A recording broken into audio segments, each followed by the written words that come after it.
Welcome to 1001 Ways to Cope with Stress. I am Professor Kinshasa Shabaka, and we are intrigued by the contribution of Dr. Frederick Manderson, Egyptologist, publisher of many books, thousands of articles, and is profound in his knowledge and understanding of Egypt. We thank you again, Dr. Manderson. Oh, thank you, sister. We're now ready for part two. Oh, yes. So for part two, we're going to deal with the actual king of Egypt, who is interesting because the system that he perpetuated, it's been said that it was so perfect that there has been no revolution to overthrow.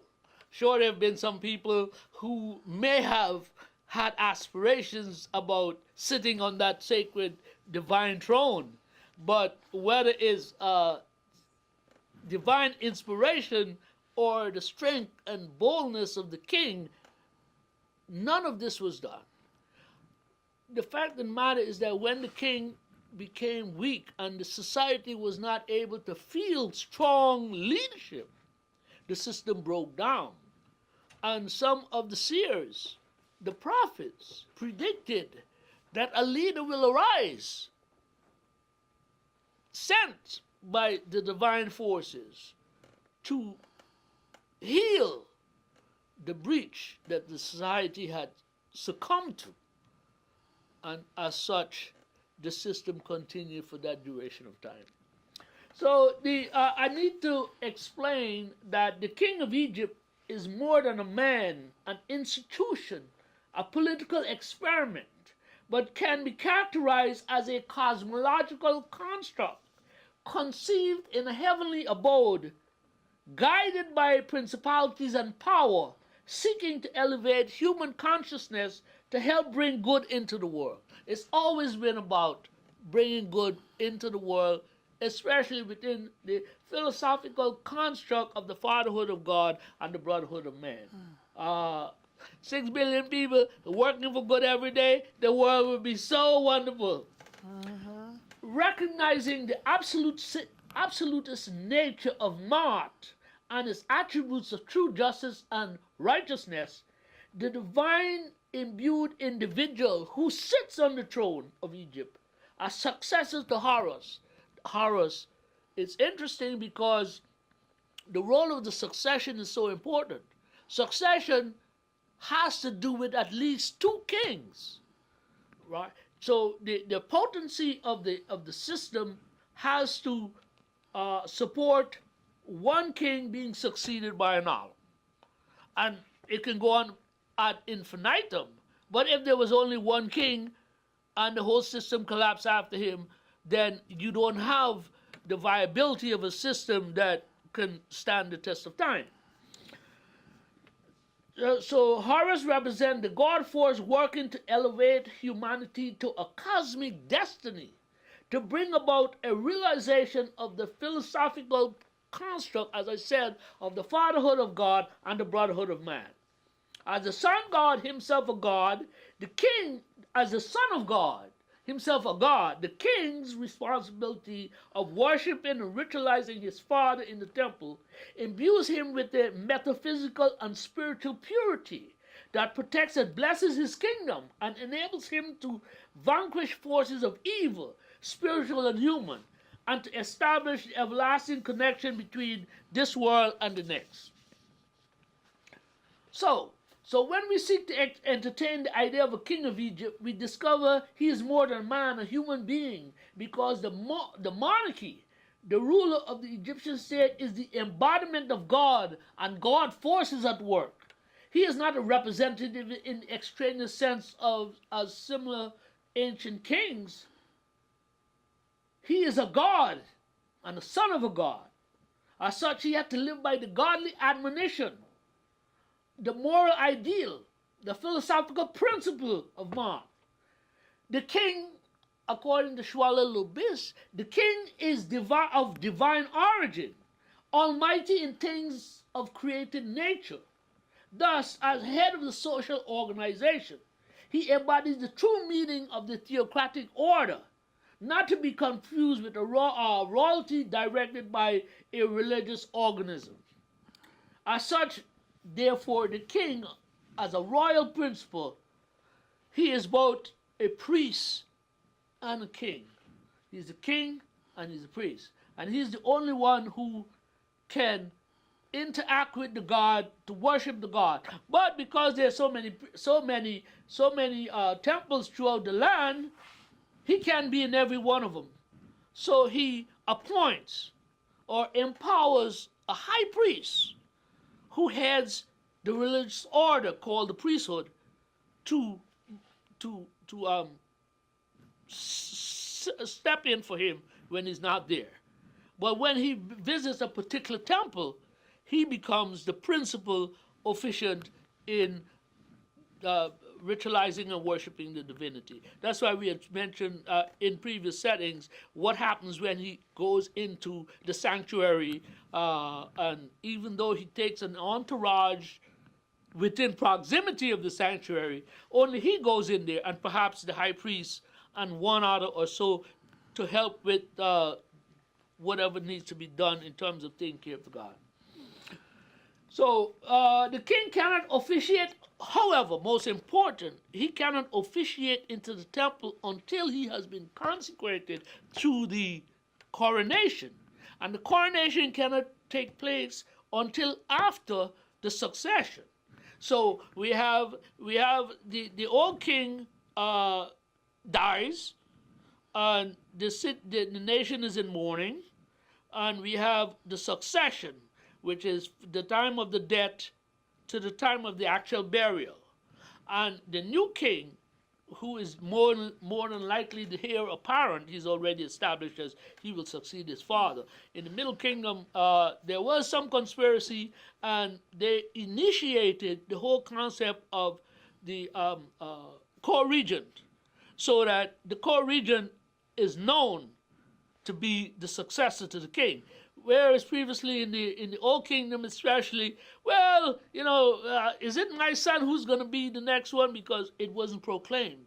So after the king dies, there's that period of mourning, a 70-day period in which he goes through the mummification process before he's actually buried.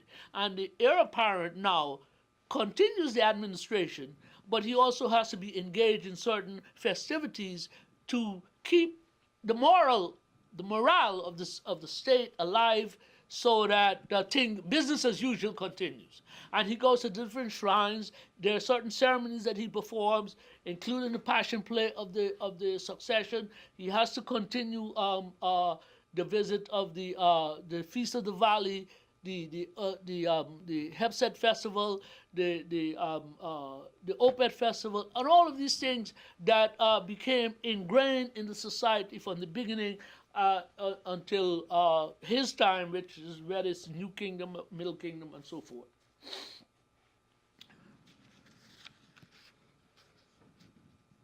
So the king cannot officiate in the temple until he has participated in the succession play and been subjected to the coronation. So now he is full king. He has succeeded. He's announced. You see, we have it here in this country. There's election in November, and then between November and January 20th, you have what is called the transition. And then on January 20th, the old president walks out one door, and the new president walks in. So that period of the transition is somewhat similar to what we would call the succession, so that business goes on. And so forth. Smoothly, yeah. smooth transition. Nonetheless, so he cannot do this until he's been coronated. He there is in the temple as the godson in them. He embodies the architecture. Now, what? As I said, he's not just an ordinary person. And when he goes into the temple, he's everything. He embodies the spirit forces. Remember, we had said that the king has to be baptized. He's baptized when he wakes up in the morning. He's baptized when he goes to the temple. And when he goes into the temple itself has to be baptized to come alive. So the king, there's this umbrella of a spiritual force that engulfs this man, that when he goes in there, he's everything. He's everybody. Sure, he's got people around him, what have you. This is a phenomenal construct that the mind of Africa. You see, that's why I was thinking about during the slave experience right here in this country, right? When it was illegal for us to read and write. And the old slave master would look upon those Negroes over there in the field and whatever. He said, you know, if these Africans only understand their history, we're in trouble. He would have said, that's, I'm saying that to myself. So once our people begin to understand the potency of the inspiration and the knowledge that our people bequeathed that was stolen, some guys at the fair said, oh, I know that Europe kidnapped Egypt. That's why we have to bring it back. And we have to teach our children, we have to teach our people that this is our heritage. Fight and defend Egypt as African and black and learn from it. But by the same time, we can share with humanity, all a part of, as Malana Karenga likes to say, bringing good into the world. And that is the destiny of African people, to save this world from the corrupt and the vicious nature that has enabled humanity to do ungodly things. So the king can be seen through making laws so that the mineral, the plant, the human aspects of existence can interact and create even better, whatever, right? So the notion of kingship is experienced at 5 levels of divine and human interaction. And these were the gods, the demigods, the mains, the king, and the rank and file of the social order.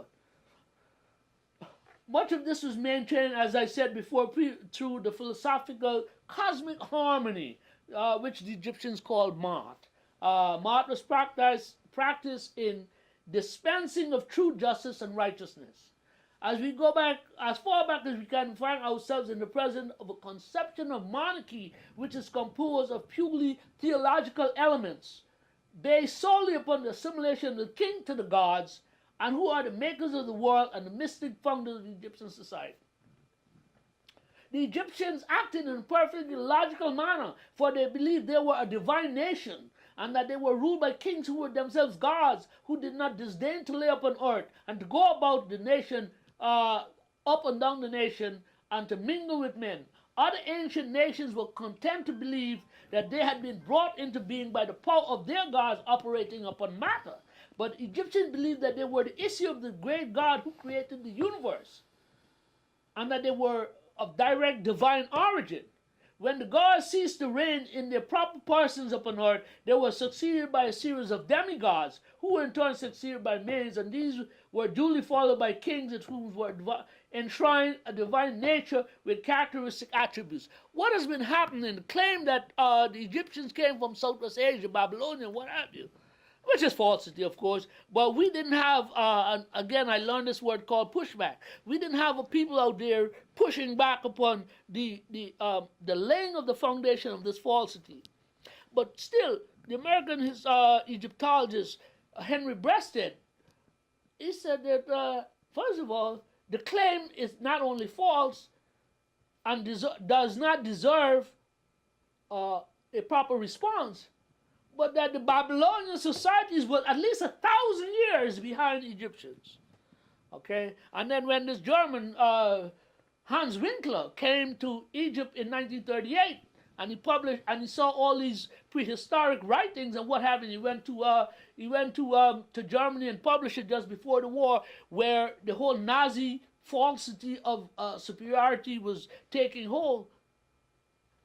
In 2003, Toby Wilkinson, in his book called Genesis of the Pharaohs, he said that these Africans that were writing on these walls were here at least 1,000 years before Winkler's idea of the Mesopotamians coming to Africa. It's all falsity. But that is why our people are out there vigorously doing the research, correcting the falsity, and showing our people the proper way. That is why one of the reasons why you have to go to Egypt, so that the monuments can teach you and you can see what your ancestors had done thousands of years ago, while darkness engulfed the whole world. And only the Africans, Dr. Diop likes to say that in his book, Civilization or Barbarism, that these people came and bowed down to the Africans, bringing wealth, sending their daughters, all of these things, placating themselves, kissing the dust in front of the black man. And we have to reassert the good nature that has been divinely instilled within us, not to be as arrogant and as vicious as the other guy, but perhaps show him the proper way to behave, so that we could all live in harmony and perpetuate goodness. When the physical or natural body of the king died, the divine portion of his being, the spiritual body returned to his original abode with the gods, and it was duly worshipped by men upon earth as a god with the gods. It's interesting because there's a lady I know, we're related, this is my sister, but when my mother was making her transition in 1992, and I was there, and she was conscious until the last minute, giving orders. And I was, losing your mother is not an easy thing. She said to me, "You're the man in the house and you breaking down?" But my sister said she actually saw the transmission of my mother's bodily force out of the body towards where it was supposed to go. We don't want to believe this, that, and whatever. I went to see a sick gentleman that I knew, and he was very religious. And I heard him say to his mother, "Mommy, 2 angels came to see me last night." Listen, we don't understand everything that's going on, okay? We cannot criticize other people. We can, however, learn from what they can teach us. And that is what this the elevation of cosmic consciousness, intellectuality, and goodness is all about. The wise man listens, the fool speaks. So the king had 5 names, but we see the king as something else. He was a conqueror. He was an administrator. He was a warrior pharaoh, an architect builder. He was the high priest who officiated in the temples. He opened up the agricultural season. He was the son of God on earth. He was a judge. He was the highest Supreme Court justice. He doesn't really be a part of the judge. There are cases that actually meant that he would sit in, but there was a high priest, a high judge, a Supreme Court, and a council, and what have. But he would sometimes sit in on. And the case of the elegant peasant is a case in point where this guy was robbed, and he started writing these letters to the prime minister, the vizier, and he says, "Listen, you are the standard. You're the man. You're supposed to uphold justice." Well, they started playing. He contacted the king and said, "Well, listen, there's this peasant who's got a gift for writing." So the king said, "Okay, let's hear what he's got." And he started writing these letters. He wrote 9 letters to the king, to the vizier, who gave it to the king. And the king started to read the letters. He wanted to know, how could this man be so gifted? He's, until finally the king says, "Bring me this guy." And the guy who had robbed him was an official. He took everything that he had and gave it to the man. And what it does underscore is that intellect and talent will always win out. It's hard at first to get what you need, but you spend the time in training yourself and preparing for the future, and things will get better. So he was also a judge, he was a diplomat, he was a patron of the arts, the father of the nation, he was the shepherd of his people. He had a dual nature. There are two poems that sort of epitomize what the king represented in terms of how the people saw him. All right? And I wanted to just read them for you very quickly. First one says to the king, "Turn thy face towards me, thou rising sun." He's the sun. "Thou rising sun, who lights the two lands with thy beauty. Thou son of man, who drives the darkness from Egypt. Thou dost appear as thy father Ra, who rises in the sky. Thy rays penetrate down into the caverns, and there is no place devoid of thy beauty. All that happens in every land is told when thou art resting in the palace. Thou dost hear the words of all the lands, for thou hast millions of ears. Thy vision is superior to man's. Whatever said, even by those whose mouth be in the cavern, it reaches thine ears, and if something is hidden, it is done. Then I will nevertheless behold it." So the king, he's omniscient, omnipresent. He has all the powers of divinity invested in this human man who is both divine and human. Another one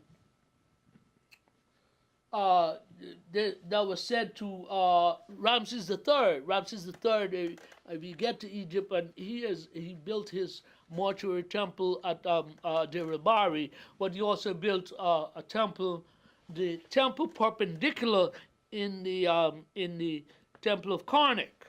Okay, it says, "The son of Amun-Ra, enthroned in his heart, whom he loves more than anything, and who is with him. He is the resplendent image of Master of the universe and a creation of the gods of Heliopolis. His divine father has created him in order to increase his splendor. He is the immaculate egg, the sparkling seed raised by the two goddesses of great magic. The two goddesses of great magic were the crowns of north and south, the red and white crown that ultimately Narmer had infused or united as the double crown. Amun himself has crowned him on his throne in Heliopolis in Upper Egypt. He has chosen him as shepherd of Egypt and defender of men.